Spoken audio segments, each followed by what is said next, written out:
स्वागत आहे आमच्या यूट्यूब चॅनलवर। तर मित्रांनो, संजय गांधी निराधार अनुदान योजनेचे जे काही 1500 रुपये महिन्याला पगार दिले जातं, आता त्या पगाराचे पैसे जे आहेत राज्यातील जे लाभार्थी वर्ग आहेत त्यांच्यासाठी या ठिकाणी जिल्ह्यानुसार वितरित करण्यात आलेले। आज आपण जिल्ह्यानुसार यादी बघणार आहोत, त्याचं GR सुद्धा राज्य सरकारने काढलेले। आता कोणत्या जिल्ह्याला किती पैसे या ठिकाणी दिलेले आहेत, संजय गांधी निराधार अनुदान योजना असेल किंवा श्रावणबाळ राज्य सेवा निवृत्ती वेतन योजना असेल, या संपूर्ण ज्या काही जे आर्थिक योजनांचा लाभ राज्य सरकारमार्फत दिलं जातं, त्याचबरोबर केंद्र सरकारमार्फतही दिलं जातं, त्या सर्व योजनांसाठी जो निधी आहे तो वितरित करण्यात आलेले आणि त्याची जिल्ह्यानुसारची यादी आजच्या व्हिडिओच्या माध्यमातून आपण बघूया। तर चला व्हिडिओ स्टार्ट करूया। मित्रांनो, बघितलं तर संजय गांधी निराधार अनुदान योजना असेल किंवा वृद्ध भूमिहीन शेतमजुरांना अर्थसहाय्य योजना असेल, त्यासाठी जिल्हा आस्थापना वेतन आणि वेतनोत्तर खर्चांसाठी माहे जुलै ऑगस्ट 2025 करता या ठिकाणी अनुदानाचे वाटप करण्यात आलेले।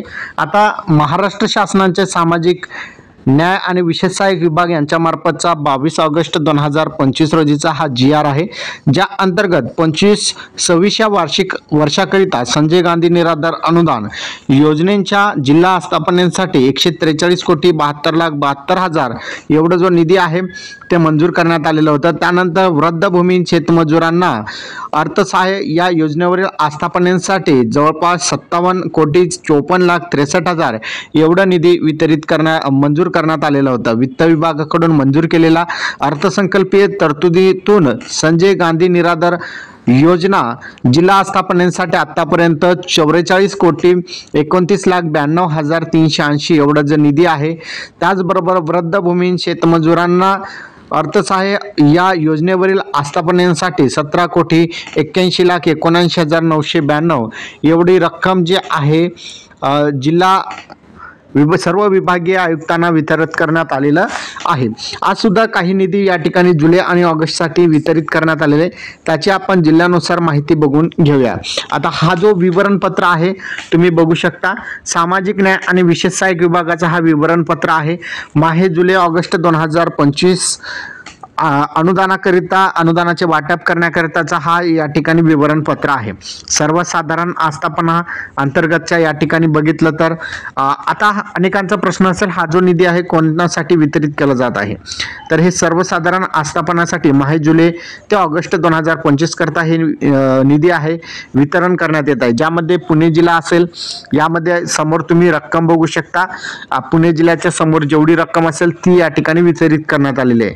यामध्ये बघितलं तर पुणे, कोकण, नाशिक, नागपूर, अमरावती, छत्रपती संभाजीनगर ज्या काही 6 विभाग आहेत त्या 6 विभागांना या ठिकाणी निधीचं वितरण करण्यात आलेलं आहे। यामध्ये बघितलं तर 2,41,343 एवढी जी निधी आहे वितरण करण्यात आलेलं आहे। त्यानंतर विवरणपत्र 2 अंतर्गत जे आहे वृद्ध भूमिहीन शेतमजुरांना अर्थसहाय्य योजनेवरील आस्थापना खर्चासाठी माहे जुलै ते ऑगस्ट या 2025 करिता अनुदानाचे वाटप करण्याकरिता या ठिकाणी हे निधीचं या ठिकाणी वितरण करण्यात येत आहे। आता यामध्ये सुद्धा 6 विभाग आहेत, जसे की पुणे, कोकण, नाशिक, नागपूर, अमरावती आणि छत्रपती संभाजीनगर। यासाठी बघितलं तर 97,579 एवढी जी निधी आहे वितरण करण्यात आलेलं आहे। तर अशा प्रकारे बघितलं तर या ठिकाणी जे निधी आहे जिल्हा या ठिकाणी विभागानुसार हा निधी वितरण करण्यात आलेला आहे आणि या निधीचा उपयोग जो आहे जुलै ऑगस्ट 2025 करता वेतन असेल, त्याचबरोबर जे सरकारी दूरध्वनी, वीज आणि पाणी, प्रवास खर्च, कार्यालयीन खर्च यासाठी या ठिकाणी जे आहेत उपयोग केला जाणार आहे। त्याचबरोबर जे संजय गांधी निराधार अनुदान योजनेतील जे काही लाभार्थी वर्ग आहेत त्यांचं जे वेतन आहे ते सप्टेंबर महिन्याचं वेतन वितरण करण्यासाठी राज्य सरकारनं GR सुद्धा काढले, त्यासाठी लागणारा निधी सुद्धा वितरण करण्यात आलेला आहे। या अगोदर